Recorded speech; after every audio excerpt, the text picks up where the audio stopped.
Therefore, since we are surrounded by so great a cloud of witnesses, let us lay aside every weight and sin which clings so closely, and let us run with endurance the race that is set before us, looking to Jesus, the founder and perfecter of our faith, who, for the joy that was set before him, endured the cross, despising the shame, and is seated at the right hand of the throne of God.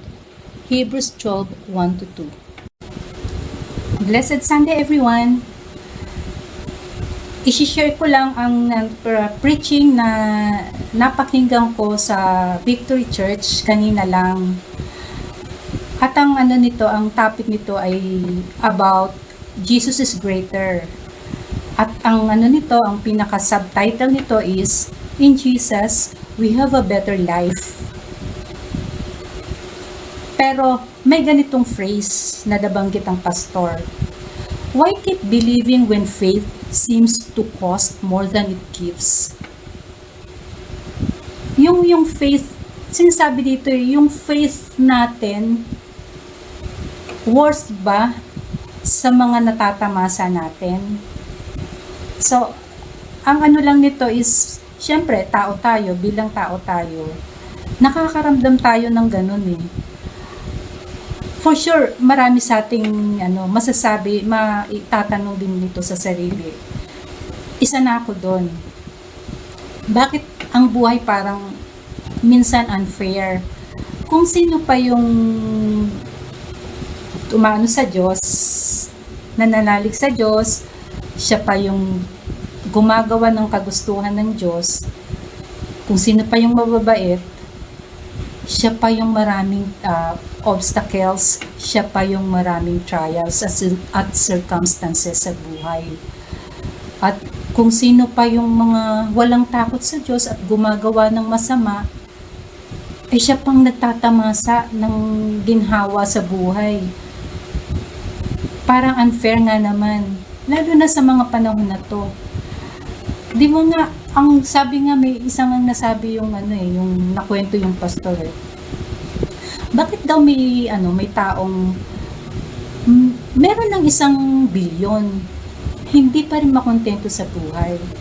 Eh, ang 1 bilyon, ilang years mo naman mauubos yan? Sabihin natin, mag-spend ka ng 500,000 a month, malaki na yan. Ilang years mo mauubos ang 1 bilyon? So, nung na-compute ko, ang 1 bilyon, mauubos mo yan after 166.67 years. So, aabot ka pa ba ng 166 sa panahon na to?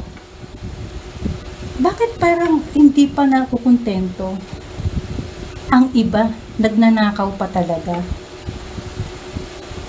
Hindi ba? Pero, ang lang dito, ang masasabi ko lang dito, mapalad yung mga nakukontento na may 500 pesos a day. Kasi, meron silang satisfaction at may peace na sila. Hindi ko alam kung hindi yun nararamdaman siguro ng mga tiwaling tao. Hindi nila nararamdaman ng satisfaction. Kaya, patuloy silang nagnanakaw, gumagawa ng unfair sa kapwa nila. Remember, we are now living in a fallen world. Marami ng masama ngayon at hindi tayo dapat sumama sa agos na yun. Pain and suffering are not pointless. Nandyan yan to shape us for a better life. Para magkaroon tayo ng endurance. At ano ang kailangan natin? Faith sa Panginoon. I know maraming nagsasabing mahirap ito gawin. Faith will not always change our circumstances, pero it will transform our endurance. God is more interested in changing us rather than our situation. Let us not focus on our circumstances. Kasi mamamagnify lang natin ito. Bagkus, dun tayo mag-focus sa faith. At actually, may mga ano naman, pagsubok naman na hindi natin laban hindi tayo ang dapat lumaban. Ibigay natin to sa Panginoon. Siya ang gagawa nito. Mag-trust lang tayo at magkaroon ng faith sa Kanya. What we see now is only temporary. Yes, life is full of uncertainties, obstacles, and challenges.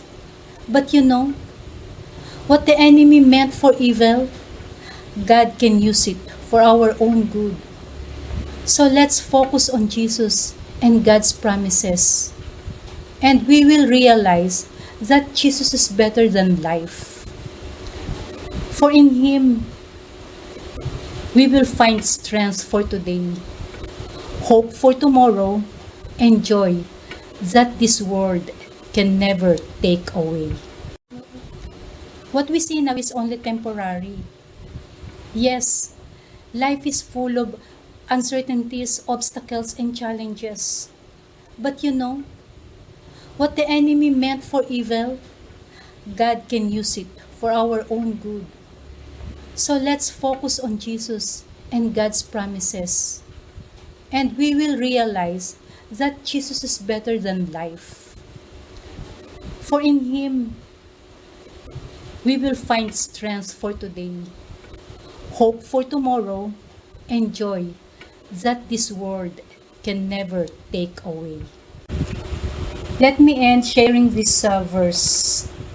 In Romans 8:28, and we know that for those who love God, all things work together for good for those who are called according to His purpose. At sana na-bless kayo sa na-share ko ngayon, guys. And thank you for watching. Please like, share, and subscribe.